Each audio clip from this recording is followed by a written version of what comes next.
Hey, it's your buddy Peace and Harmony with you here today.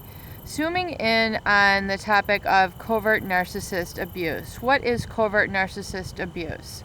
I receive a lot of questions from viewers who are striving to understand this, so I want to focus on that in this video.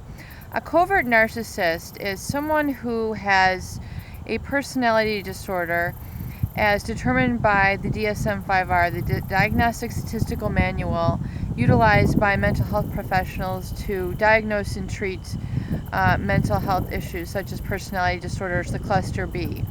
The covert narcissist contains all the qualities of an overt narcissist, yet they're belayed by a very quiet, calm demeanor, which is generally very passive on the outside. But their sort of abuse and their personality disorder remains very much under lock and key, if you will.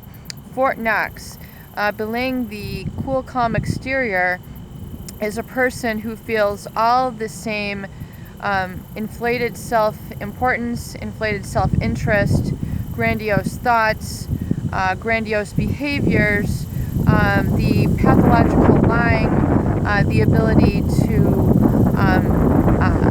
really hurt others through essentially a lack of empathy. Lack of empathy, once again, means this person is not able to understand the feelings, needs, wishes, and interests of another. They're not able to really relate to it. They're not able to understand. They're not able to connect. They're not able to click with it. So this sort of feeling, coupled with a very high sense of self-importance, meaning they are superior to others in a way. They deserve to only be surrounded by high-status people and organizations. They lack humility and humbleness. In other words, they oftentimes will not waste themselves, their time with specific things like affection, emotion, sort of those types of even conversations, or even having that sort of language in their repertoire. The covert narcissist will essentially, as I describe it, abuse by omission, abuse by neglect. So they are very much deliberately and calculatingly withholding certain communication, certain correspondence, certain fulfillment of needs of others in their environment. So be it a family member, be it a sibling, be it as a child, be it as a spouse. So they will essentially not provide a certain sort of a communication, mirroring, and acknowledgement of the qualities and sort of reflecting of those basic human needs, essentially. So for one, not giving acknowledgement of someone's needs. So, their interests, not asking how they're doing today. Not being very insensitive when they're sick, or being very insensitive when they're overworked. Not giving sort of affection, even the most basic of affection. They'll have a very sort of smug demeanor. So rather than communicating, they'll be very quiet, very locked up, retreating to a corner, passing by and really not saying anything. No hello, no common courtesy, sort of really lacking in a politeness and a general, communication. So very sort of abuse by omission. So what it does is it creates a very sort of pressurized need for a codependent to work above and beyond to try to get them to open up, or really forego their own needs. And where it becomes very, very painful is that oftentimes the covert narcissist, in abusing by omission, will take advantage of the sort of altruistic needs of another. So, have them essentially subjugate their own identity for them. So they won't recognize them for their accomplishments. They won't allow them to express their own needs, express their own interests, express their own viewpoint, express their own opinion.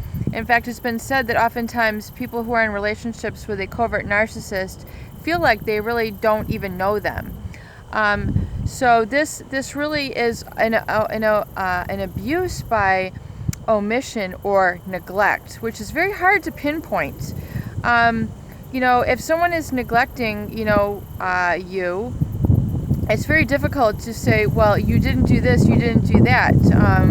It's very difficult to hold somebody accountable for this, especially when it's a parent-child relationship, where the parent has really an unspoken responsibility to mirror the needs of that child, be it their physical needs, their emotional needs, their identity, basically. Because otherwise the child grows up always feeling there's something wrong with them. What have I done to deserve this? What have I done to deserve this being ignored? Why aren't I being attended to? It must be my fault. It must be something that I did. It must be something that I'm lacking. So they tend to internalize that sense of shame. They tend to internalize this sort of emotional abuse, which they then carry with them for quite some time.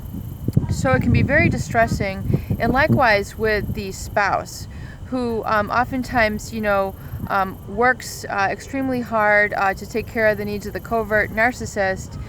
And, rather than having certain needs met in the relationship, they then begin to feel that they are less than, they are less important than. They are, there must be something internally wrong with them, or they're name called, they're blamed for certain things, which they then take on when they should not. So it's a very much an abuse by omission, and an abuse of what is not provided and what is basically assumed by the people in their life because they are not provided with certain basic acknowledgement, attention, and essentially mirroring of themselves as a human being. Peace and harmony with you here today. I hope these videos do help. Please help those people in need, and please share, please subscribe for more great tools, videos, discussions, and support.